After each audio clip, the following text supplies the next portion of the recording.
তোমাকে বলছিলাম প্রেগন্যান্সির সময় এই জিনিসগুলো খাও, খেলে বেবিটা ভালো থাকবে। সো এই পোস্টপার্টাম ডিপ্রেশনটা ফিজিক্যাল, সাইকোলজিক্যাল অনেকগুলা কজের কারণে আসতে পারে। একটা পরিবারে যখন বাচ্চা আসে, সেখানে একটা নতুন বাবা এবং নতুন মায়ের জন্ম হয়। মা হওয়ার পরে সে জেনেছে যে তার হাজবেন্ড হয়তো অমুক একটা রোগের বাহক, যেটা হচ্ছে বাই বোন হয়তো এই রোগটা তার সন্তানের কাছে আসবে। আসসালামু আলাইকুম। আজকে আমরা যে বিষয়টা নিয়ে কথা বলবো সেটা হচ্ছে ডিপ্রেশনের একটা ধরন। এটার নাম হচ্ছে পোস্টপার্টাম ডিপ্রেশন। সাধারণত এটা হচ্ছে আপনার প্রেগন্যান্সির পরে যখন ডেলিভারিটা হয়, তখন এই ডিপ্রেশনটা মেয়েদের ক্ষেত্রে খুব বেশি মাত্রায় দেখা যায়। এই ডিপ্রেশনটার এটা হচ্ছে আপনার ৩ ধরনের টাইপস আছে। একটা হচ্ছে পোস্টপার্টাম সাইকোসিস, এটা খুব রেয়ার। এটা সাধারণত খুব রেয়ারলি হয়। এর মধ্যে আরেকটা হচ্ছে পোস্টপার্টাম ব্লুজ। এই পোস্টপার্টাম ব্লুজটাকে বলা হয় বেবি ব্লুজ। এই জিনিসটা আমরা দেখা যায় 50 থেকে 75% মহিলাদের ক্ষেত্রেই এই বেবি ব্লুজটা হয়ে থাকে। এই বেবি ব্লুজের ক্ষেত্রে আপনার যেটা হয় যে দেখা যায় কোনো ধরনের রিজন ছাড়া তার মধ্যে খুব একটা ক্রাইং বিষয়টা আসে, মানে খুব কান্না করছে, সে খুব স্যাড আছে, তার মধ্যে অ্যাংজাইটি রিলেটেড বিষয়গুলা হয়, এই জিনিসগুলা হতে থাকে। তো এটা ডেলিভারির ১ সপ্তাহ পর থেকে হওয়া শুরু হয়, ২ থেকে ৩ সপ্তাহের মধ্যে মোস্ট অফ দ্য টাইম এটা ভালো হয়ে যায়। আর যেটা নিয়ে আসলে আজকে কথা বলতে যাচ্ছি, পোস্টপার্টাম ডিপ্রেশন। যেই জিনিসটা হচ্ছে এই জিনিসটার মধ্যে যেটা থাকে যে যখন কোনো একটা মহিলা তার প্রেগন্যান্সির পরে ডেলিভারিতে যায়, তখন সাধারণত দেখা যায় অনেকের ক্ষেত্রে আপনার সে খুব কান্নাকাটি করছে। তার মধ্যে এক ধরনের একটা স্যাডনেস, তার মধ্যে এক ধরনের একটা অ্যাংজাইটি, এবং সবচেয়ে যে খারাপ লাগার বিষয়টা হয়, তার বেবি নিয়ে অনেক ধরনের টেনশন হয়। টেনশনটা কেমন?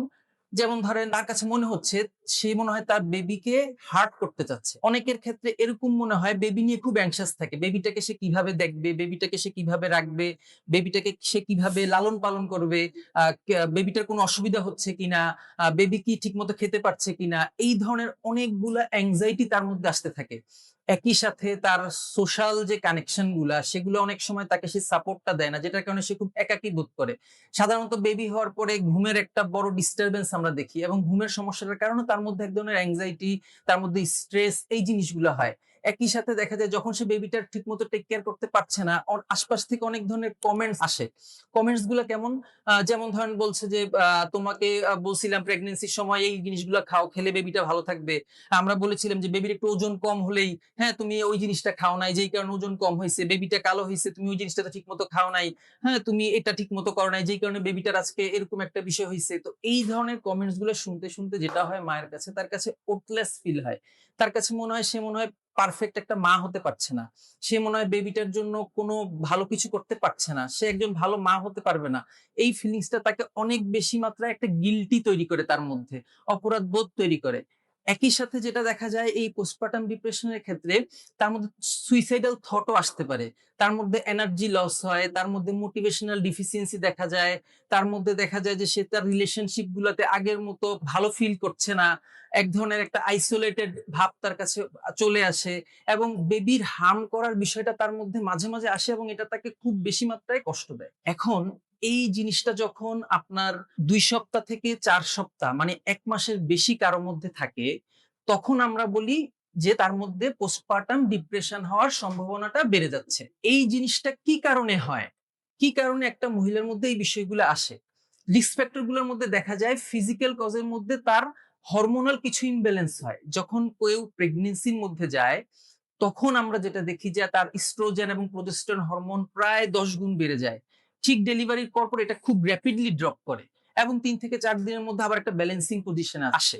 এই যে ড্রপটা করছে, এই ড্রপটা করার কারণে তার মধ্যে ফিজিওলজিক্যাল এবং সাইকোলজিক্যাল কিছু পরিবর্তন হয়। চিন্তা চেতনার কিছু পরিবর্তন হয়, যেটার কারণে সে স্ট্রেসড ফিল করে। একই সাথে তার সাইকোলজিক্যাল, ইমোশনাল কিছু জায়গা থাকতে পারে, যেটার কারণে এই বিষয়গুলো তার মধ্যে হতে পারে। একই সাথে আপনি যদি দেখেন যে ওই ব্যক্তিটার মধ্যে যদি কোনো প্রিভিয়াস এপিসোড থাকে, যে সে সাইকোলজিক্যালি আগে ডিপ্রেসিভ কোন এপিসোডের মধ্য দিয়ে গিয়েছে, তখনও তার মধ্যে এই বিষয়টা আফটার ডেলিভারি আসতে পারে। সো এই পোস্টপার্টাম ডিপ্রেশনটা ফিজিক্যাল, সাইকোলজিক্যাল অনেকগুলা কজের কারণে আসতে পারে। এখন এবং একই সাথে যেটা হয়, আমরা যেহেতু একটা কালচারে বসবাস করি, আমাদের পরিবারগুলা কেমন হয়? একেকটা পরিবার কিন্তু একেক রকম। আপনি কোন পরিবারের সাথে কোন পরিবারের মিল করতে পারবেন না। তো এই যে পরিবারগুলোর পার্থক্য আছে, এখন আমি যেই পরিবারে বিলং করি, যেই জায়গাটাতে একটা নতুন মা হচ্ছে, দ্যাট মিনস একটা বাচ্চা জন্মগ্রহণ করছে, সে এই আনন্দটা যেমন তার মধ্যে আছে, একই সাথে তার পারিবারিক কিছু কনফ্লিক্ট, তার পারিবারিক কিছু কালচারাল বিষয়, এই জিনিসগুলোও কিন্তু তাকে নিয়ে ওই পরিবারটাতে থাকতে হচ্ছে। এখন যখন সে এই জায়গাগুলোর মধ্য দিয়ে যায় এবং দেখা যায় এই বিষয়গুলোর মধ্য দিয়ে যেতে থাকে, তার ব্যক্তিগত রিলেশনশিপ, তার পরিবারের সাথে তার রিলেশনশিপ, তার সোসাইটির সাথে তার রিলেশনশিপ, তার নিজের মাতৃত্ব বোধের সাথে যে রিলেশনশিপ, এই জিনিসগুলো অনেক সময় তার জন্য খুব কঠিন হয়ে পড়ে।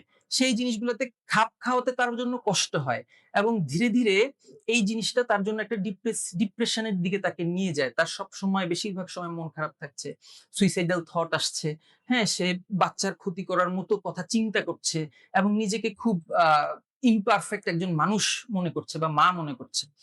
তো একটা পরিবারে যখন বাচ্চা আসে, সেখানে একটা নতুন বাবা এবং নতুন মায়ের জন্ম হয়।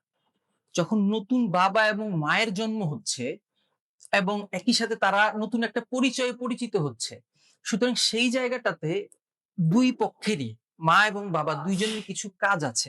এখন এই পোস্টপার্টাম ডিপ্রেশনটা আমরা কিভাবে প্রিভেন্ট করতে পারি বা এটার জন্য আমরা কি স্টেপ নিতে পারি? প্রথম জায়গাটা হচ্ছে যে পারিবারিক সম্প্রীতিটা তৈরি করা। এবং এখানে আমার পরিবারের যে শ্বশুর শাশুড়ি, বাবা মা, আত্মীয় স্বজন, সাথে আমার হাজবেন্ড বা মেয়ের হাজবেন্ড যারা আছেন, তারা সবাই এই নতুন মাটাকে একটা সাপোর্ট দিতে হবে। কারণ প্রেগনেন্সি একই সাথে একটা আনন্দের বিষয় এবং একটা স্ট্রেসের বিষয়। সুতরাং এই সাপোর্টটা যদি দেয়া যায় মাকে, তাহলে মার জন্য ওই সিচুয়েশনটা কোপ করতে অনেক বেশি সহজ। এরপরে আমরা যদি দেখি যে অনেক সময় আমাদের মায়েরা, যারা মা হচ্ছে, তাদের এক্সপেকটেশন লেভেল থাকে একটু অন্যরকম। তারা বাচ্চার জন্য এমন অনেক কিছু চিন্তা করেন যেটা হয়তো রিয়েলিস্টিক না। দেখেন, আমার পরিবারে কিছু লিমিটেশন আছে। এখন আমি যদি লিমিটেশনের বাইরে গিয়ে কিছু এক্সপেক্ট করি, সেটা আমার জন্য কষ্টকর। সুতরাং আমরা যেই পরিবারটাতে আছি, সেই পরিবারটাকে যদি আমি বুঝি, সেখানকার লিমিটেশন গুলো যদি আমি জানি, তাহলে আমি হয়তো কিছু রিয়েলিস্টিক এক্সপেকটেশন রাখতে পারবো এবং ওই রিয়েলিস্টিক এক্সপেকটেশনটা আমাকে কোপ করতে সাহায্য করবে। এবং মা হওয়ার সাথে সাথে এই জিনিসটার জন্য আগে থেকে যদি একটু প্রিপারেশন নেই, প্রিপারেশনটা কেমন, যেমন আমরা অনেক ক্ষেত্রে দেখেছি যে মা হওয়ার পরে সে জেনেছে সে হয়তো থ্যালাসেমিয়ার বাহক। মা হওয়ার পরে সে জেনেছে যে তার হাজবেন্ড হয়তো অমুক একটা রোগের বাহক, যেটা হচ্ছে বাই বোন হয়তো এই রোগটা তার সন্তানের কাছে আসবে। সুতরাং এই জিনিসগুলো খুব স্ট্রেসফুল তখন। সুতরাং আমরা যখন বেবি নিব, আমরা যখন বেবি নেওয়ার একটা সিদ্ধান্ত নিচ্ছি যে আমি মা হতে চাই, আমি বাবা হতে চাই, দেন এর আগেই আমরা একটু ব্লাড টেস্ট গুলো করে নিতে পারি, প্রিভেন্টিভ কিছু স্টেপ নিতে পারি, যেটার কারণে আমার বেবির ফিজিক্যাল অনেকগুলা সমস্যা থেকে সে হয়তো বেঁচে যাবে। ঠিক আছে? এখন মেডিকেল সায়েন্স অনেক উন্নত, অনেকভাবে বিষয়গুলোকে দেখা যায়, অনেকভাবে বিষয়গুলোকে করা যায়। সুতরাং আমরা যদি বেবির নেয়ার আগে এই জায়গাগুলো নিয়ে ডিসকাস করি, নিজেদের মধ্যে একটু কথা বলি, তাহলে দেখা যাবে যে অনেকগুলা জন্মগত ত্রুটি থাকে, যেই জিনিসগুলো আমরা প্রিভেন্ট করতে পারবো। এরপরে আমরা কি করতে পারি? এরপরে যেটা আমরা করতে পারি যে আমরা একটা সাপোর্ট গ্রুপ তৈরি করতে পারি। এখন অনেক ধরনের প্যারেন্টিং গ্রুপ পাওয়া যায়। সো ওই গ্রুপগুলোতে আমরা একটু এনগেজ থাকতে পারি, যে আমরা জানতে পারি ওখানে কি বেবিদের ক্ষেত্রে কি কি বিষয়গুলো হয়, অনেক ধরনের সঠিক ইনফরমেশন আমরা নিতে পারি। তবে একটা জিনিস খেয়াল রাখতে হবে, এই গ্রুপগুলোতে জয়েন করার আগে আমাকে জানতে হবে গ্রুপটা আসলে অথেন্টিক কিনা। কারণ এখন অনেক ধরনের গ্রুপ দেখা যায়, বিভিন্ন ইনফরমেশন বিভিন্নভাবে মানুষের কাছে আসছে, মানুষ মিসলিড হচ্ছে। সুতরাং আমি যখন কোনো একটা গ্রুপে যাচ্ছি, আমি একটু এটাকে দেখবো, আগে একটু অবজার্ভ করব, দেন আমি এই বিষয়টা সম্পর্কে যারা জানে তাদের সাথে আমি একটু কথা বলে নিতে পারি। এতে করে আমার ওই জিনিসটা বুঝতে একটু সুবিধা হবে। এরপরে আমরা যদি যাই যে আমার পরিবারে যে আত্মীয় স্বজনরা আছে, মানুষগুলো আছে, তো অনেক সময় দেখা যায় যে ভিজিটররা, মানে বেবি হওয়ার পর পর আমাদের কালচারে দেখা যায় অনেকগুলা মানুষ দেখতে আসে বাচ্চাটাকে, এসে হয়তো একটু গাল টানছে, চুমো দিচ্ছে এবং ধরেন বলে দিচ্ছে যে ও এত কালো হইছে কেন, ও একটু ঠিক মতো খায় নাই কেন, তুমি আগে প্রেগনেন্সির সময় কি এটা খাইছিলে কিনা, না খাওয়ার কারণে যে বাচ্চাটা একটু এরকম হয়েছে, একটু ওজনটা কম হয়েছে, হ্যাঁ, ও কেন একটু গুল্লু গুল্লু হয় না। আমাদের দেশে গুল্লু গুল্লু টাইপ বাচ্চা যদি হয়, আমাদের খুব তাদেরকে আদর করতে ভালো লাগে।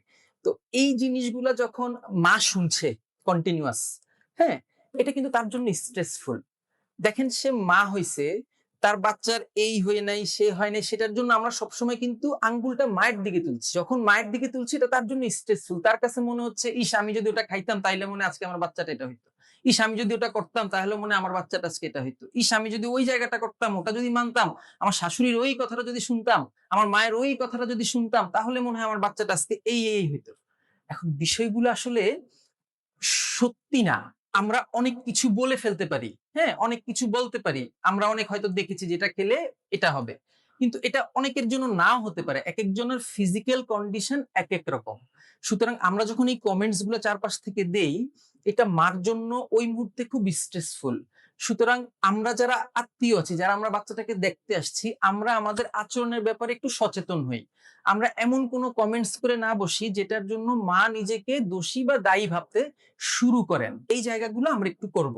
এবং একই সাথে ফ্রেন্ড সার্কেল এবং আমার যারা মানে মায়েদের ক্ষেত্রে বলছি, যারা ফ্রেন্ড সার্কেল আছেন বা যারা তার পরিচিত বন্ধু-বান্ধব আছেন, তাদের সাথে একটু কমিউনিকেটটা রাখা, একটু কমিউনিকেশনটা করা, তার খারাপ লাগাগুলো একটু বলা, শেয়ার করতে পারা এবং একই সাথে হচ্ছে হাসব্যান্ডের সাথে একটা গুড রিলেশনশিপটা তৈরি করা এবং সেটা অবশ্যই বাচ্চা নেওয়ার আগে এবং বাচ্চা নেওয়ার পরেও। হাসব্যান্ড যেহেতু এখানে একজন বাবা হচ্ছেন, সুতরাং তারও একটা বড় দায়িত্ব আছে। বড় দায়িত্বটা হচ্ছে কি, অনেক সময় দেখা যায় যে বাচ্চা যখন হয় রাতের ঘুমটাতে অনেক ডিস্টারবেন্স হয়। সুতরাং দুইজন মিলে যদি একটু ঠিক করে নেই যে এই টাইমটাতে বাচ্চা উঠে যায়, ওই টাইমটাতে আমি বাচ্চাটাকে রাখলাম, তুমি ঘুমালা, ওই টাইমটাতে বাচ্চাটা উঠে গেলে বা তুমি রাখলে আমি ঘুমালাম, এই যে একটা আন্ডারস্ট্যান্ডিং দুইজনের মধ্যে বাচ্চার বিষয়ে, এটা কিন্তু বাচ্চাটাকে একই সাথে মাকে একটা কমফোর্ট জোন তৈরি করে দেয়। তার রেস্টটা হয়, স্লিপটা খুব ইম্পর্টেন্ট এই সময়। কারণ আলটিমেটলি প্রেগন্যান্সির সময় শারীরিক অনেক ধরনের অসুবিধা দেখা যায়, অনেক ধরনের অস্বস্তি বিষয় আসে। সুতরাং এই সময়টাতে হাসব্যান্ডের পাশে থাকাটা এবং একজন পিতা হিসেবে তার সন্তানের জন্য এই জায়গাগুলো করাটা খুব ইম্পর্টেন্ট এবং এটা একটা মাকে অনেক কমফোর্ট ফিল করতে হেল্প করে। এরপরে যদি আমরা আসি যে আমাদের যদি এই জায়গাটা অনেক বেশি বাড়তে থাকে, পোস্টপার্টাম ডিপ্রেশনের জায়গাটা যদি আমাদের অনেক বেশি বাড়তে থাকে, সেক্ষেত্রে আমরা যেটা করতে পারি যে আমরা কোনো সাইকোথেরাপিস্টের হেল্প নিতে পারি। আমরা আমাদের এই বিষয়গুলো তার সাথে শেয়ার করতে পারি। আমাদের খারাপ লাগাগুলো শেয়ার করতে পারি। এই খারাপ লাগাগুলো শেয়ার করলে বা তার সাথে যদি আমরা এই জায়গাগুলোতে যাই, বিভিন্ন সাইকোথেরাপিক টেকনিকের মাধ্যমে আমরা আমাদের ডিপ্রেশনটাকে, আমরা আমাদের খারাপ লাগাগুলোকে কন্ট্রোল করে আনতে পারবো। এবং মোস্ট ইম্পোর্টেন্ট মায়েদের জন্য যে আমার থিংকিংটাকে রিয়েলিস্টিক রাখা। আমার অবস্থান অনুসারে, আমার জায়গাটা অনুসারে আমার থিংকিংটাকে রিয়েলিস্টিক রাখাটা মায়েদের জন্য খুব ইম্পর্টেন্ট এই জায়গাগুলোতে। এবং এই বিষয়গুলো যদি আমরা চর্চা করতে পারি আমাদের মাতৃত্বকালীন সময় এবং বেবি হওয়ার পরে, আমরা আমাদের এই ডিপ্রেশন গুলোকে কন্ট্রোল করতে পারবো। এবং একই সাথে সবচেয়ে আনন্দের বিষয় হচ্ছে যে এই ডিপ্রেশন গুলা বা এই বেবি ব্লুজ গুলা অটোমেটিক অনেক সময় ঠিক হয়ে যায়, সাপোর্ট গুলা যদি খুব ভালো থাকে, আস্তে আস্তে ঠিক হয়ে যায়। সো এটা আমার ২ মাস ২ সপ্তাহ বা ৩ সপ্তাহ হচ্ছে, এর মানে এই না যে আমি একদম ডিপ্রেশনে চলে যাচ্ছি। এটা ভাবার কোনো কারণ নাই। এটা ধীরে ঠিক হয়ে যায়। সাপোর্ট গুলো যদি খুব ভালো থাকে, ধীরে ঠিক হয়ে যায়। কিন্তু ১ মাসের বেশি যদি জিনিসটা পারসিস্ট করে আমার মধ্যে, ১ মাসের পরেও এটা আমার মধ্যে পারসিস্ট করছে, আমরা চেষ্টা করব আমাদের সুবিধাজনক কোনো সাইকোথেরাপিস্ট বা সাইকিয়াট্রিস্ট তাদের কাছ থেকে কোনো একটা সেশন নিয়ে নিতে, এই বিষয়টা সম্পর্কে তাদের কাছে বসতে এবং শেয়ার করতে। আশা করি এই তথ্যটি আপনাদের কাজে লাগবে। ধন্যবাদ।